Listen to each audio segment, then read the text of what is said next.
Juanan. I'm 20 years old. I go to University of Guelph. I'm heading to Ecuador in a couple days to do some volunteer work. I hope to grow as a person during this adventure, and I think it'll be amazing. I'm kind of nervous about the traveling part of it. Not really used to traveling, but it's a learning experience. Nervous about snakes and spiders, and I'm afraid of those things, poisonous ones especially.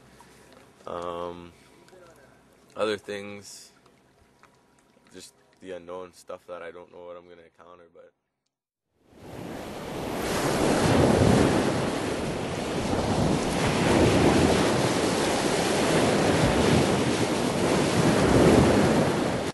In 1985, Jatun Sacha began, and our first reserve was in the Amazon region of Ecuador. The founders of Jatun Sacha went to the Amazon. They saw this beautiful, beautiful forest, and they saw it getting destroyed. This was by timber companies that come in, by petroleum companies that come in, and pharmaceutical companies. And other, just also daily use was not really sustainable. And so they were starting to think, what would be the best way to protect this amazing forest?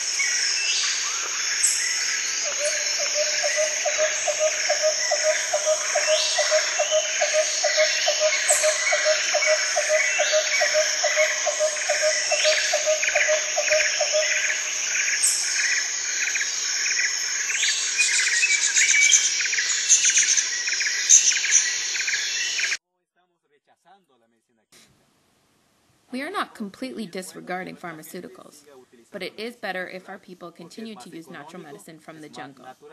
It is more economic, natural, and it is directly at the hands of all the people in the community. We don't need money to buy the forest. We just have to observe, cultivate, and manage it. It is important to observe and to see which plants are here. If I cut this plant, we lose 4 medicinal species.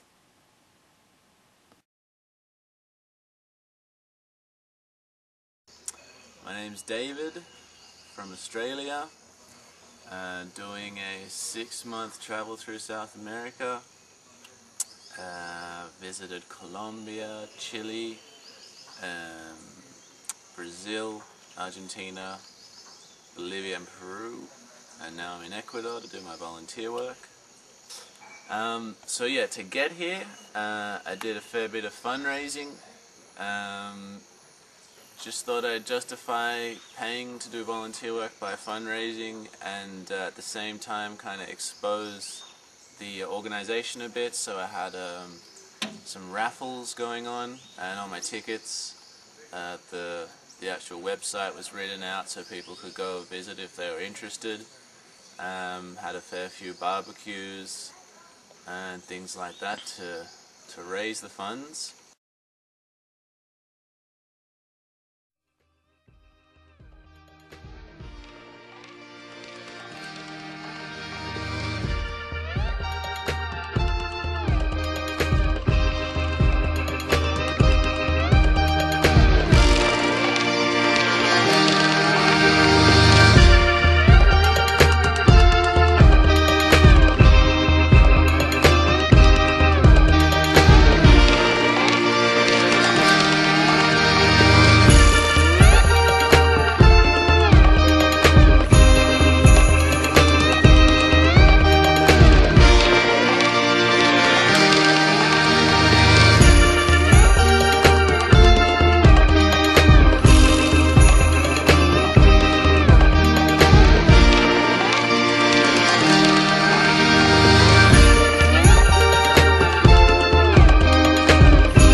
the newest reserve. We started here in 2003. This reserve is on a farm that's owned by a family in town, and they were very interested in doing conservation work and interested in reforestation and maybe doing some ecotourism in the future. So a key part of our project is having volunteers come to the Galapagos to help work within the farm and also the reforestation corridor. This is a huge deal for us. It's so helpful to have people from all over the world come, bring their ideas, and bring sort of their enthusiasm for the work that we're doing over to the Galapagos. I think it also really benefits volunteers, people that are interested in traveling and don't really know how they want to do it, because when you come and volunteer in a place, you're not just a regular tourist. You're not just sort of passing through. You actually get a chance to stay in one area, to meet people that live in the area, to understand the rhythm of life. I mean, it's so different from just doing, you know, one stop here tonight, one stop here tonight, one stop here tonight. You stay put, you realize what it's like, you can do walks out of it, and you really get to know an area. You get to know kind of what it's made of, and you begin to love it. Hello. What is your name? ¿Cuál es tu nombre? Isabella. Isabella.